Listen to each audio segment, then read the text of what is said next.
Hey, what's going on, family? This is your boy DK Hammonds with the Social Media Church and DK Consults, and I am here with one of the greatest minds in website development, Justin Nava, y'all. What's going on? I don't have the greatest mind. I appreciate you saying that. I tell people all the time, if I had the greatest mind, I'd still be doing this stuff myself. I eventually was like, I'm just a dummy. I need to go find the smart people that have those expertise but don't want to deal with people. And it's like, I'll deal with people. You just design it and develop it and make it good and secure it, and I'll just deal with the people. And that's my favorite part of the job. But I appreciate you saying that. For sure, our organization, Nava Church Marketing, we want to be the go-to. I don't want to say guru. I don't like that word, but the go-to, just your go-to guy. Like that's who we want to be. I appreciate you having me here, man. Yeah, man, for sure. One of the things that, if y'all don't know, Justin is like, for me, I tell him, I just told him a moment ago that my team took one of his sheets and we use that as a template to create websites for other clients. Now, we understand that websites are pretty much standard in some ways, but then they can get customized as you would like them to be. But I use that sheet, and I've always wanted to, just thank him for that, because that was a really dope article that I used. Even though, whatever the case may be, I use that article a great deal. But that's not, we'll get back to website development, because I think he's passionate about that, and I want to cover that. But what I want to talk about is geofencing. Now, Justin and I both saw a reel that came out from a pastor that was in North Carolina, and in particular, and I give you the skinny of the short. We'll put it in the short notes. In particular, his church was in a space where his church was geofenced with another church, and that church was trying to use that to, facilitate or navigate people from one space to the next. I don't want to accuse anybody of anything because they have not done anything illegal per se. Justin, some of my people don't even understand the importance of geofencing and its impact. Walk us through it in your layman's term and how that impacts brand business as well as church and faith-based communities. Sure. Well, geofencing is a tool, and like with any tool, you can use it for good, or you can use it for, I wouldn't say bad, but less than ethical resources means. A hammer can be a good thing, or it can be something very bad if you hit your thumb or worse. So geofencing itself is not bad. This is not a time to talk about the tool itself, the method, the strategy itself being bad, but really how it's used. And I read an article about it first, which then there was also a reel from the pastor direct. So not much information has changed. And I don't want to point fingers. A lot of people are like, you're just trying to tear them down. You're trying to, I get that, man. Like, if you watch the videos that I made, I specifically said the evidence that we have presented to us here, the evidence that I'm seeing, what I'm reading, what I'm checking with the abilities. I'm not a journalist. I don't want to be a journalist. This is not me trying to capitalize on outrage journalism that's everywhere in 2024. This is me seeing a story that happened and using that to say, all right, number one, this is what we need to be aware of, not just church against church, but anything of the world against the church. But then also, okay, so this happened, but how can we point people to Jesus because of it? And if anything, I want this to raise awareness, not against what a church has done, but okay, if it's happening against the church, how can we use this then to minister and reach other people? And it really has done a good job for us to open up that discussion and say, we don't want to target other churches, but we want to target hurting areas. And so that's essentially what we've seen here. Now, did you want me to go into like what geofencing or geotargeting specifically is? Absolutely. Because here's the thing. So I put a post up about that on my social media platform, and a lot of people weren't aware of geofencing and what we're using it for, right? And so I knew that because I've seen geofencing being used when it comes to the area of startups. We use it for startups to focus our vision or our whatever we want to get to these people in that particular area, and that's who we want to market to. So break it down for some people who don't understand geofencing and then its impacts, both negative and positive in your opinion. Yeah, so you'll hear us say geofencing or geotargeting. They're almost the same. Yep. Geofencing is a little bit more of an older term, and it's a very hyper localized term that actually came out of my understanding. It came out of the IT space, meaning there's like imagine a digital fence around an area. For geofencing, usually we're talking about a building. So it's almost like those invisible dog fences, right? You put a collar on your dog, you put some stakes out in the yard, and when it crosses that invisible line between two stakes, it beeps or it buzzes or, God forbid, it shocks them a little bit, and they learn to stay in the yard. Okay? Absolutely. We're not going to shock you or beep you or buzz you here, but there is a digital fence on, like, for example, on your Wi-Fi network, wherever your Wi-Fi network can reach. If someone walks into that or a Bluetooth area, they can detect who has entered into that area. It's that not geological, but geographic area, right? So if I walk past a store and they have a Bluetooth thing, I walk past their geo fence and they say, "Oh, a new person has just walked into the door. We're going to tag them with all the big data that we have," whatever. So that's geofencing. Geotargeting is essentially the same thing. It's more about just plopping an area, picking a mile radius, 5 mile radius, quarter mile radius. We're going to say we're going to geo-target the area. And the way it works in digital marketing or communications, if you want to be churchy PC about it, is we are going to draw a line, a radius, a circle, zip code, whatever it is, and we are only going to show our message in that location.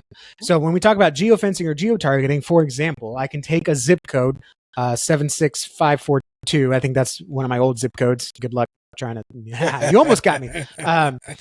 You can say, we want to geofence that area, and I will pay Facebook $20-$30 to say, show my ad to people in that area. And that way I know my ad is only hitting the people in that zip code around Temple, Texas. Okay. So that's geofencing, geotargeting. Now you can get extremely granular. And you know this as well as I do in the startup world. Absolutely. You know, if you got a new piece of tech coming, maybe you geotarget the local tech conference a few states away. Correct. Promoting your new app. Because, you know, people in the tech world are going to be there. They got money. I want to show my ad to them. So you're going to geofence the expo center and just show your ad to that population during a set time, which is when the event is happening. Absolutely. So that's what geofencing is.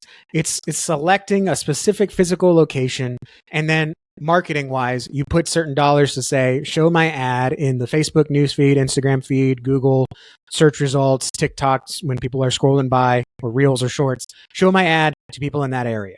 So that's in short what geofencing is, or geotargeting, where I drop a pin on a church and say, anyone within a quarter mile, show them my ad. Here's some money to do that. So that's essentially what geofencing or geotargeting is. Yeah. And so in the startup world, we would use this, as he mentioned, we would use this for marketing, per se.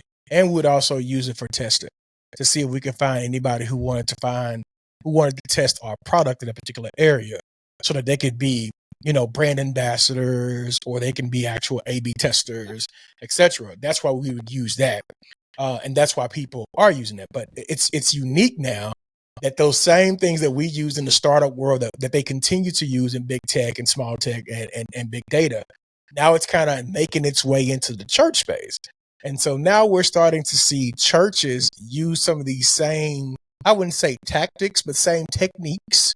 I would say tactics, but yeah. Tactics. All right, cool. We say tactics. You're gonna fit me. Yes, tactics are just things you do. That's it. Some of these same tactics that we use in the startup world, and they're starting to use them in church. And because I feel like a lot of them don't have the education to use them, they're just simply putting the money behind the actual system and saying, "Hey, system, just go for what you know." And then whatever results we'll get, we just get those results and we're okay with that.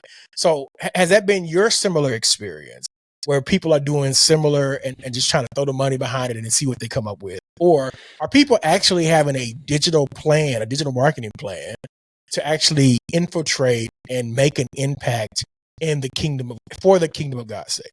What's your take on that, bro? No, the church world, it's definitely, let's just throw some stuff on the wall and see what sticks. Is the spaghetti done? I don't know. Let's throw it on a cabinet. See if it sticks. And if it doesn't stick, well, the problem is churches don't know exactly when it's done or when it's not done. True. And it's not all to blame on the church, right? I mean, let's be honest. God has gifted every person to do something great with their lives. And some people choose to do it for the church. Many people don't. They choose to do it for their own worldly endeavors, trying to do good in their own way or just trying to make some money or whatever it is. There is innovation everywhere. And just because something is innovated outside of the church, I want to be clear on this, doesn't necessarily make it evil. Okay. That's right. Someone, I don't know the history of it, but someone invented air conditioning and a pastor said, I want that in my chapel. I don't know why he's from the South, but that's where he was definitely from. In Texas when that pastor said that. It's like I tell my daughter we're in the Houston area, and I was like, 100 years ago, none of this was around here. And she goes, "What happened?" And I was like, AC was invented, and then everyone wanted to come to Houston. So there weren't really big cities in the South till the AC. But that doesn't mean just because something is innovated outside the church, right? Microphones, the things we use, the way even the clothes we wear, the 3-piece suit, that was not invented in the church. We should be wearing choir robes and what do they call the Cossacks. There you go. And so, hey, we have that in the church and we can use that. But if you decide not to use it, it doesn't mean it's inherently evil. It's just God has gifted everyone to be creative. I mean, that's what's unique about us. I think personally, the God-breathedness of us is our ability to create something. No one else or nothing else is creating. So just because something was created outside of church doesn't mean we can't use it in the church. Doesn't make it evil. Now, some people want to draw the line, right? Yeah. Right now it's AI. It's evil. We're not going to use it. Okay, it's fine. It's your prerogative, right? Some people, some denominations don't even want instruments in the church. That's your prerogative. That's how you want to worship. That's how you want to do. That's fine. So just because a marketing tactic or a marketing technique or marketing software was made outside the church does not mean that we cannot use it in the church. Because ultimately, that creative genius that innovated and created that is God-breathed. But now, again, it's a tool. Whether you use it for good or evil, ethical, non-ethical, that's our freedom that we have for good or for worse. Absolutely. So what most churches see is possibility, but they don't know how to do it. They haven't gotten the driver's permit. They haven't taken the driver's test. They just get behind the wheel and go. And sometimes that might get you to A to B. Many times it doesn't.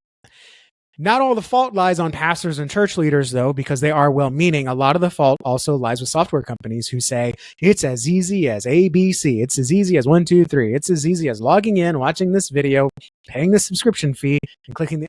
It ain't ever that easy. Ever. The church go is probably the closest. but many places, you still have to know what to say. You still have to know what to write. You still have to know a graphic to make. No matter what Canva template you use, you change one color, you know as well as I do.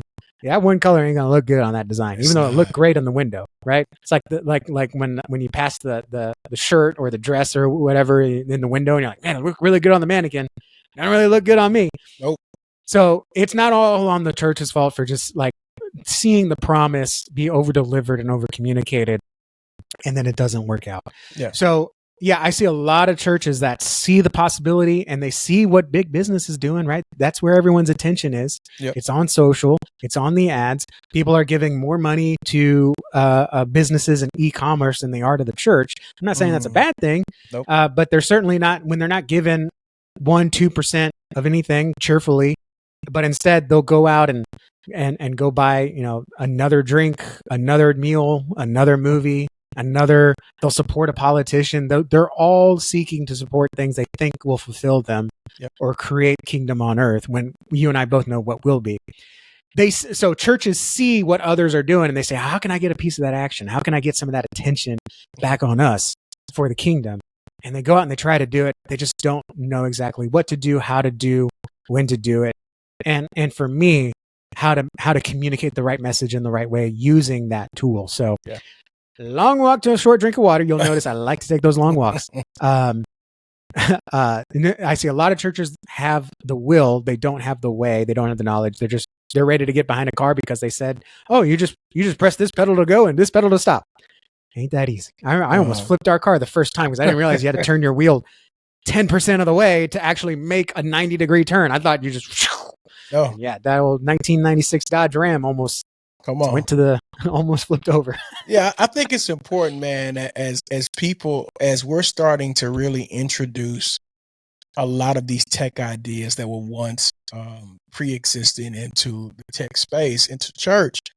It's important that you have somebody like Justin or myself who can kind of lead you to using the right tools. some of these tools aren't necessary for you to use.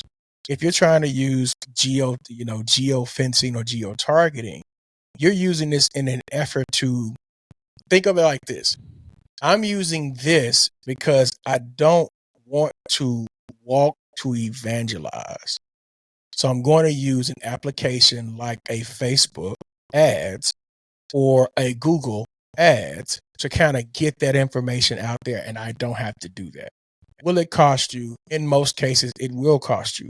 It would also cost you because you don't know how to use it or work it to target it into your specific place.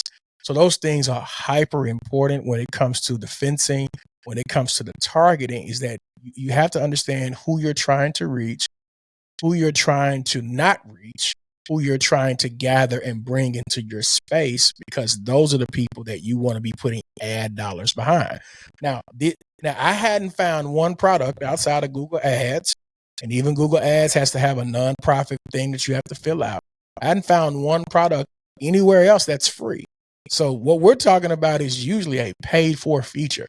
This is not something that you can just pull up in Facebook and instantly start sending ads out.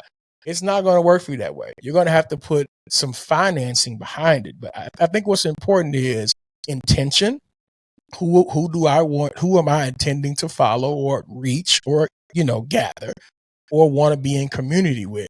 Those things are hyper important when it comes to the targeting, at least when it came to app building and app creation and building businesses. What I found out is you can throw out a broader net there because you're looking for customer acquisition. Now, the question is, what is membership acquisition? Nobody can really answer that question for us because it's going to be different per church. But there is a cost that it costs you to gain a member. What is that cost? How are you trying to, get there? So I think that's super important. And so when I watched this video of this pastor, again, you can go watch the YouTube yourself, come up with your own conclusions. It's not me. I'm just bringing up for a conversation. But this pastor was not necessarily grieved, but he didn't understand fully what was happening and why was it happening. And let me also say this. I don't think that church possibly did that intentionally. I think they had somebody behind the scenes who turned on the machine, put that stuff where it needed to go, and kept it moving. We don't know their intention. What we do know is that somebody possibly made a mistake. And what are some ways, Justin, that people can avoid said mistake if they're doing geofencing and geotargeting, in your opinion? Love it. I'm going to circle back to one thing you said. Go for it, bro. We need to know our cost per member. That's a huge thing. And maybe we button that somewhere else. Oh, man. Because it's incredibly awkward. I brought it up in a video yesterday or Monday. And I was like, look, I said, these live streams, I don't know what I say. I just, but it's content. I sent it to Jose and I got to be careful because I got a Jose and a Jose. Oh, my goodness. I'm like, I don't know. Just make a video. Here you go. Here's 3 hours of me talking. And he'll find it. Or Cast Magic will find it and he'll pull it and edit it. That's it. So everyone, whether you know it or not, you have a cost per member. Now, Nelson Searcy, in a book that I keep loaning out and I never get back, I think I'm going to buy my 4th copy soon. I think in his book, it's $400 to $500 per new member, per new covenant relationship, per new whatever. That's not per new attendee. That's not per first time guest. That's not to get someone at your event. That is someone joining your church. All right. I ran, talking about geofencing, geotargeting, we ran a geotargeting campaign last year. We had last month, over the last 30 days, we had 12 families visit the church, 3 families join, 1 through baptism. So again, you got to look at $600 or 3 new members, 1 with a baptism. Which would you rather have as a church? Okay, now we got that. Now, I think Nelson's numbers are a little outdated because I don't know when that book was written. Absolutely. But I think now we're seeing about $200 to $300 per new member. Okay. And that's fair. That is not me to say you want to get 20 new people. Well, you got to spend X amount of dollars. That's not necessarily the case. But it is, let's look at your budget. Would you rather have $600 or would you rather have 3 new families or 3 new members joining? Hopefully they're bringing their family. That's right. That's just a different way to say it. When you're talking about marketing budget, if you know that number, it becomes much more easy to Correct. see if you're being a good steward or not. Yes. And so one of the things that geofencing and geotargeting lets you do is it lets you spend your dollars to the people you're specifically ready to reach. So, for example, my dad lives in a neighborhood that is nowhere near a school. It is both a good thing for him since he's retirement age. You don't have to worry about kids going up and down the street. It's also kind of not a great thing because there's also a certain kind of person that can only live in a neighborhood like that. Yeah. And so it's both a cutting edge sword. But if I was a church coming in and I wanted to serve families, I would not need to spend marketing dollars reaching that neighborhood because that neighborhood doesn't have many families. It's a lot of studio homes, 2-bedroom max, right? Yep. So again, if I went mailer route, well, I got to hit the whole zip code. I got to hit the whole route or whatever, which could include his thing. And when he gets a letter that says your family's welcome, and he's like, my family don't live with me anymore, in the trash, that was a waste of 8 or 9 cents. That's right. Multiply that by the 700 houses in that neighborhood. Again, was that good stewardship? That's something between you and where you believe God is leading. That's right. So if I could geo-target and say, I want to hit not that area, but maybe the area on the other side of the church, just serve this area with ads about the family, and then maybe the area that I'm talking about, let's promote in this quarter-mile radius our singles ministry, our addiction ministry, our just older youth ministry, the senior ministry. Yeah. Right. So imagine you could just plop down a point on a map and say anyone within a quarter mile or however large the neighborhood is. We know what kind of person is in that neighborhood because we know what those houses cost. We can walk up and down those streets and we know what's affecting those people. Safety and security doesn't affect this neighborhood because it's gated, but it does affect this neighborhood because it's right on the railroad tracks. And it makes it very simple to steal my wife's bike back in 2018. So security is an issue here. Right. So, you know, you can, as detailed and as imaginative as you want, plop down points on a map and give Facebook $100 or $200 and say, I want to reach this person in this area with this message. Now, the message is where people often go astray. Okay. Yep. So knowing that, I think if you knew your cost per member, you could bring that number significantly down just by knowing where you're going to target, how you're going to target them, and what you're going to say to them. Knowing that alone, you can spend more time speaking to someone where they are, literally in life, because the message is only going to appear. I don't got to go to the library and start just talking to random. Hey, do you have kids? Well, now I'd love to invite you to VBS. Hey, do you have kids? No. Okay. Well, do you have grandkids? No. Okay. Well, I was going to invite you to VBS, but okay, see you later. Right. You don't got to do that anymore. Like you said, it's a matter of scaling. Now, does that mean we shouldn't do door-to-door ministries? We shouldn't have house meetings, prayers back here? No, absolutely not. Still should do it. Not an either or. It's an and. Okay. Yeah.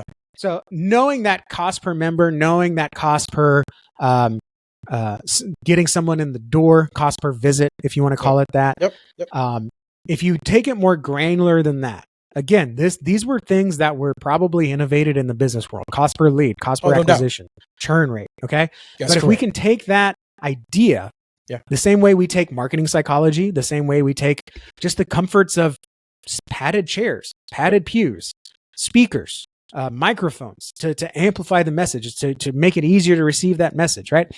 We can take those things and bring them back into the church and glorify God with them. I say, let's do it, right? Unfortunately, you know, I love, if you study history, American history, the church invented school. The church, that's why it's called Sunday school, because kids weren't being taught to read because they were being taught to go to a manufacturing job. The church stood up and said, let's create school.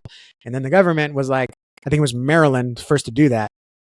Mason, I think the guy's name was. He was like, well, we can just do that for them, and we don't have to. And then, of course, the whole Rockwell thing, if you want to get into that. Absolutely.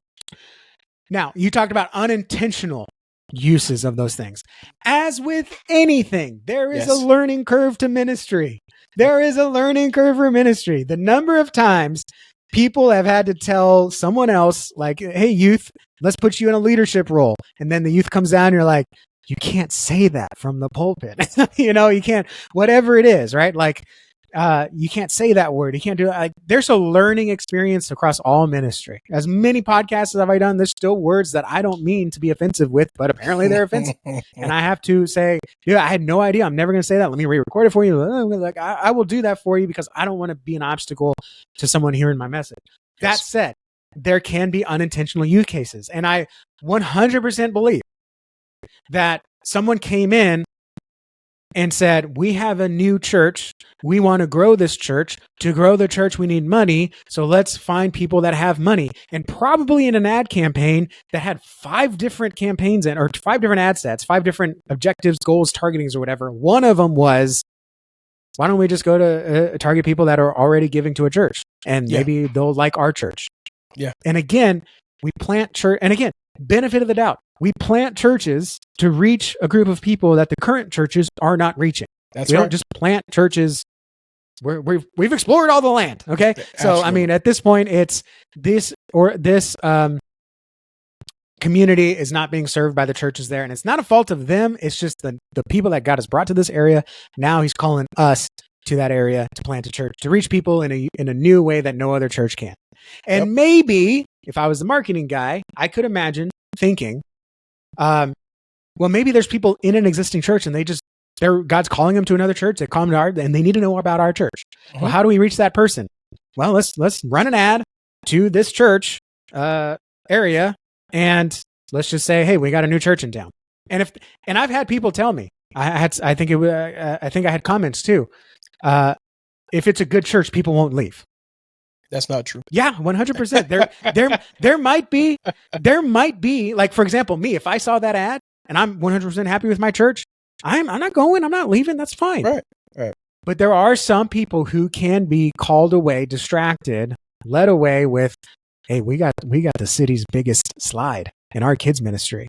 Yeah. Oh, that sounds cool. And then kids crying, I don't want to go to church. I don't want to go. Okay, well, this one you want to go on the big slide, buddy? Yeah, let's go to that big.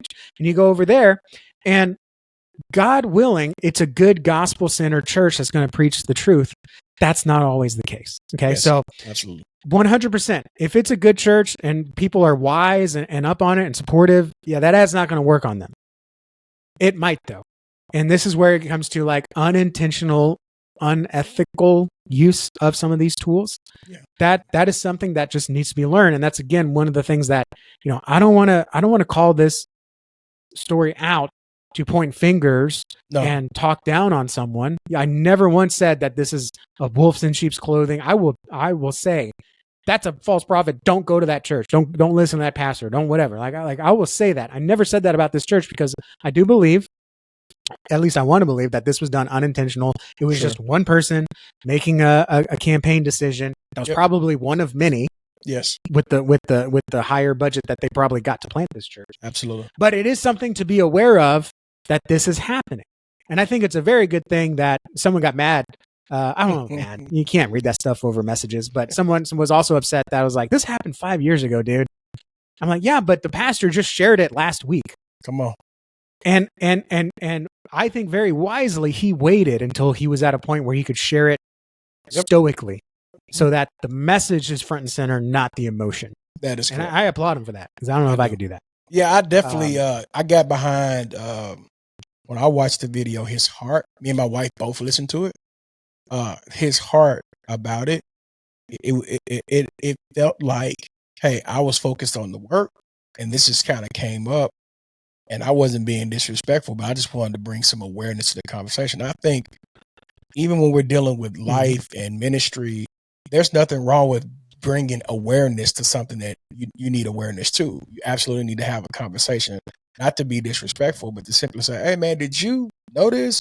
Or were you involved in this in any kind of way so that we can walk together? Because the Bible clearly states that if we are offended, we should go to one another because the whole attempt is to walk together at the end.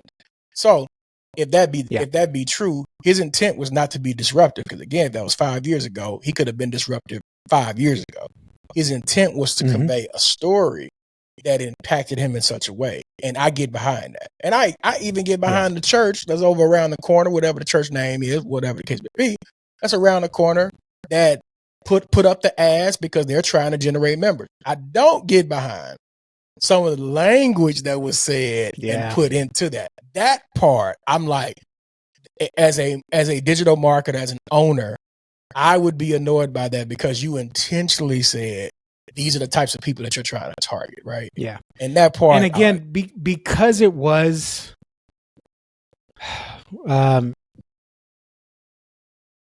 what's the word I'm looking for? I want to say worker bee, but that it doesn't describe the value that this person could bring. It was an operator. It's like I tell people, like, just because you run the soundboard doesn't mean you're a button monkey. You're an integral part of worship. You're a worship leader. Absolutely. Okay? So I don't want to demean this. I don't want to demean this person. But again, because they were, again, one on a team that probably set up one campaign of many that said, well, who's already tithe? I can put those dots together to form an action. Yep. And from the reel the pastor put out and said, like, well, once the pastor realized that this was happening, he stood up and excused himself. You know, I would hope that means, like, yeah, we put a stop to it. I hope there wasn't someone above him that said, no, this is how we deal. I mean, I can imagine that, but again, I don't want to assume that. Yeah. So again, it's one of those things where it's like, you know, I've been in finance committees where the pastor says, why are you giving us raises and you're cutting out ministry? You're giving everyone a 10% raise, which is just, it's due, because we hadn't had raises in like 4 years at this church. Yeah. But by cutting ministry, like, we didn't touch co-op, but we decreased everyone's budget except for the children's ministry, I think. And he was like, we are not yeah, 100% we deserve raises, but we're not going to do it at the expense of ministry. We're not going to pay salary. We're not going to increase salary by $22,000 or whatever the number was and cut ministry expense by $22,000. Absolutely. And again, if I was an accountant, a numbers guy, and I'm looking at spreadsheets and I'm like, this is my job to find raises, and you're not giving me an increase in the budget based on forecasts and all that, whatever, God bless him. I can imagine him faithfully trying to make that decision, and then the pastor has to come in as the head and the shepherd say, that ain't gonna fly. That's right. So I don't think every mistake can be avoided. I think it needs to be things like this you need to be accountable for. Obviously, having some kind of hierarchy. If one person is in charge of like one of the things that we do is when we get your Google grant, immediately one of the first things we do is we add you as an administrator, the pastor, church leader, point of contact, or whatever. So we're not the only ones in the account. Absolutely. We don't publish anything on behalf of your church without you at least laying eyes on it. We have 2 levels of approval. The first one is, this doesn't happen until you reply, I approve. The second one is, you have 48 hours and we're going to go and push this ahead. And usually the 48-hour one is, you already know what we're doing. We've done it before. We're just doing it again. Okay, great. But if it's like, we're launching a website, you need to look at it. We are, hold on a sec. I got something popping up on the other one is, hey, this is another VBS campaign like the one we did last year. We're just going to go ahead and launch it because we know what you're doing. We've done the same Lifeway. Everyone's doing this Lifeway thing. Okay, great. Anyways, so to avoid mistakes, number one, you got to go 2 by 2. Social media accounts, Google administration, email administration, even if you're using pastorjoe@gmail.com, another elder needs to be on that account. Okay. Anything digitally you do, and we got this from our friend Jeff Reed, anything that you do digitally, you need to go 2 by 2. Just like Jesus sent the disciples out 2 by 2. Anything we do in the digital world needs to be 2 by 2. So everything, logins, and then as well as any campaigns you try, any flyers you produce, any posters you put out, any social media posts. And I know I'm asking a lot here, but it's worth it. I know a lot of churches that will just let someone just run with the Facebook account. They will not publish that bulletin until it gets proofread, checked, and re-edited, right? And so treat everything like that. Everything needs 2 sets of eyes. Absolutely. And if you have that, and you have that hierarchy of accountability, I imagine marketer A creates that campaign. Marketer B is like either going to say, oh no, let's not do that. Or they'll approve it. And now we realize, okay, we don't have a marketing issue. We have a mission issue because they don't understand the mission of the church, how that interacts, or what that looks like in execution. And it's the same thing, you can have a pastor have a revelation that needs to be sat on, meditated on, and if he just blurts it out, there should be an elder that comes alongside and says, we might need to revisit that. And maybe the pastor's right, but it doesn't mean he rules with an iron fist. Absolutely. There is accountability there. There should be accountability for everything. Even in business, you and I know you need a visionary and an integrator. Absolutely. Because it really, one is the most dangerous number when it comes to your walk with Christ, as well as business, as well as in ministry. So the number one thing to avoid a mistake is don't do anything alone. Don't do anything by yourself. Even a pastor, the coolest pastor, I don't want to say the coolest, like, I don't want to say the coolest, like the most swaggy. Oh, he's got the Gucci belt. No, I'm not talking about that. I'm talking about the coolest, like the pastors that resonated with the most people, that understood the heart of the people, and that could really preach in a way that made you feel understood. So then you felt in a way that Jesus understood you and you knew what to take a next step. Those pastors, while they may have sermon prepped solo, they shared their outline with other elders. Absolutely. They would run through their notes maybe the Thursday before with the XP or an associate pastor or the youth pastor. They, even in their sermon prep, were not doing it alone. No. And the same thing with marketing. Don't do it alone. Get second eyes on it. Get someone to brainstorm with. Yeah. Put together a creative team if you want, and don't get 7 people on a team. No, don't worry about that. Just 2 or 3 people. That's fine.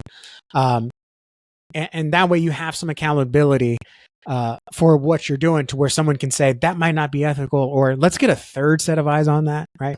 Even Matthew 18, right? Go to your brother, go to your sister. That's right. And if that doesn't work, bring in a third person. Then bring in the pastor. Then bring in the church, right? Like, you're going to escalate it naturally when there's disagreement. Well, if there's something possibly unethical that you find, I mean, hey, you and I both know pastors get in trouble when things go solo. So absolutely, that's true for any church leader or any Christian on a walk. So that's the number one thing to avoid mistakes. And the number 2 thing is, brother, sister, who's watching or listening to this podcast, you're doing it right now. Stay up to date. Stay aware of what's happening. Just the fact that you know this technology exists and can be used against you. Yeah. I don't know of what Pastor asked me yesterday. I don't know of a way to see if you're being geofenced or geotargeted. Because even if you were, Facebook's not going to show the ad to the pastor. You ain't going anywhere. That place pays your money. Yeah. So they're not going to show you the ad, so you're not going to see it. But just be aware of what's going on and stay up to date on what's happening. Even if you don't execute on it, know what to do. And the third thing really is exactly what this pastor did. I think more churches need to do. And it breaks my heart that this doesn't happen, is be cooperative with other churches. The fact that this pastor could take a meeting with that church planning pastor. Yeah. And I know I've called churches and I'm like, hey, we're doing a block party. We'd love to invite the people in your neighborhood that you have the email list for, the mailing list for. We want to invite them, and they don't ever call this number again and hang up because they don't want to work with us at all. Tornado came in. And a church was opened up their gym to collect food, to collect shoes and socks. The number of kids that don't have shoes when a tornado comes through is just heartbreaking as well. Like, just think about that. If a tornado comes, donate canned goods, peanut butter, and all that stuff, but also go to Payless, get some shoes for these kids. Because, it's heartbreaking. The number of kids who only have one pair of shoes and they get ruined because they got to walk through floodwater. Yeah. Anyways, this church was calling churches in the area and say, hey, our gym is open. We're on a hill, so we're not flooded. The tornado didn't hit us as bad. So let your people know they can bring food to us. And the church is like, well, we can do that ourselves. Why would we bring it to you and hang up? That's wrong, right? In the New Testament, churches were supporting other churches, right? Paul, he went, I don't remember where, but he went to Jerusalem with someone's money to give money to that church. So another way to avoid mistakes is to just be cooperative with other churches. Formulate way back when we had a church media group of local church media guys and church IT guys, and we would meet at Chipotle every other month. That's dope. And just talk about what's working in our churches. Yeah. Because again, every church is uniquely equipped to uniquely reach a unique group of people. Yeah. None of us are in competition with one another. And if we are in competition with one another, this is where I'll be the second set of eyes and say, you need to change that mindset. That's right. Because it's all one kingdom. That's right. And if God's calling someone away from him, if God's calling someone away from the church to go serve in another local body, they're going to find you. You don't have to be on the offense for that. I think we need to be more offensive. Play more offense as Christians, not be more offensive, but be more on offense as Christians. That's something God's really kind of working on me this year. I've been too much of a defensive, timid man. I need to step up a little bit. Yeah. But that doesn't mean that we need to go seek these out to steal them, right? Yeah, for sure. If a sheep needs a new shepherd, God's going to guide that sheep, and they'll find you. Absolutely. And I mean, I've been glad to be a part of a church where the pastor said, this person they're not a culture fit for us. I want to serve them, but they can't. It's like they speak a different language. Yeah. But there is another church that has a strong young adults ministry. So let's do lunch. I'm going to introduce you to this pastor. I'll pay for lunch. And it's like a shepherd handing off a sheep, right? Yeah, and this person got to be served way better in that church than our traditional old head church. No doubt. Man, you dropped so many nuggets. And before we get out of here, and if y'all want to hear about website stuff, put it in the chat below. We'll definitely come back and cover that again, because we each have a cutoff that we need to attend to. But I want to cover some final thoughts of what you said. I think this will be helpful for somebody, because he just laid out a beautiful plan. And the plan has to do with Christ, cooperation, and collaboration. These three words stood out as you were talking. Christ, cooperation, collaboration, right? So at the top of my page, I have three words mentioned. One is mission, one is marketing, one is ministry. Under mission, there is cost per visit or cost per member. That's a mission issue to me, because the focus and the end goal is for people to visit. Then we add the marketing, and you can put these in whatever order you want to do. It's fine. You add the marketing because marketing gives you targeted and gives you voice, right? Gives you target, gives you voice. And then the last thing is ministry, because that's going to bring a message, and the message is to produce victory and connection to a church. So if you're thinking about those things as your marketing strategy, this will get you started today. You don't even have to, you can think about this, you can pray about it, but you have something to get you started. But it's going to take Christ, cooperation, and collaboration to kind of move forward. Now, the last thing that's missing off of these 9 words I just said is money. You're going to need some finances outside of Google Ads. You can get that for free, but somebody got to work it for you. So again, you're still going to need some money for that. So the marketing aspect does require for us to steward it well and resource it well. And so if you consider those things I just mentioned, I'm almost certain geofencing will be the least of your problems, because you're going to be marketing, you're going to be evangelizing, you're going to be outreaching at the highest capacity. So I want to offer that as Justin has offered. Justin, I appreciate you, brother, for coming on with us today. Go ahead. You got to you had that written down. You had the 3 C's written down. You had that written down before we met today. I right? did not. You didn't pull that from what I said. Yes, I did. If that's not a testimony to what can happen again, it's not going to happen in one person. It's got to take multiple people. Yeah. To do that and avoid those things. And of course, we're not done here. We're going to take that and put something together, put a training together. Come on, man. Put a process together, put a framework together. Come on, brother. So you don't got to remember it. You don't got to do it all on your own. We're here to support churches. Absolutely. Whether you work with us or you take that framework and do it on your own. It doesn't matter. Go buy a Tidely website and put it together and run ads to that and use the Tidely church management system to figure out how much it costs to get a person. Which, by the way, money is just another tool. Anytime you get nervous to talk about money, to me, and this is something I wasn't always this way. That's like getting embarrassed talking about how many chairs you have as a church. Don't get embarrassed. You're not embarrassed. Oh, and we got 200 chairs. We got another 50 in the closet that we can pull out if we need more. Money is a resource. It ain't ours anyways. That's right. The chairs are there for God's glory. The mics are there for God's glory. The lights are there for God's glory. Your money is there for God's glory. And to say it's something evil to talk about, or we shouldn't talk about that. No, it's another tool. Don't be embarrassed about how many chairs you have. Nobody's like, hey, how many mics you sure? Oh man, we might have 1 or 2 mics. I don't know. I might be able to get a third mic. I can get someone to donate a third. Nah, dude, it is what it is. The moment we can stop giving that much power to money and give that power back to God, come on, brother. that money goes so much further. And Absolutely. it becomes so much easier to say, hey, we got 15 grand. We can buy a carpet for 70 people, or we can buy marketing for 70,000 people. And we know that with 15 grand, even on the worst day, if we spend $500, we're going to get 30 families joining the church. Wow. On the worst numbers that we have day. available. So 30 families, bringing it up to 100, new carpet. I don't. I mean, again, that's that. Maybe you need new carpet. That's maybe for you to decide. Maybe that carpet is old and mildewed, and you do need some new carpet. Maybe you meet me halfway. Okay, well, I'll tell you what. Let's take the market out. Let's do a slab. We'll lacquer it real nice, and that'll give us 7,500. So we still get 15 families, and we can serve the 70 we have. These are the kind of things. If you know your numbers, you can do ministry so much more effective and be more steward. And instead of having half the people mad that you got new carpet, or half the people mad that you're not being evangelistic, hey, now everyone can be happy. We got new flooring and we got new families. Let's go. Absolutely.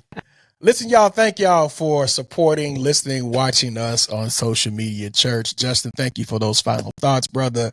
And hey, please, Justin, tell the people where they can follow you if they want to get in contact with you.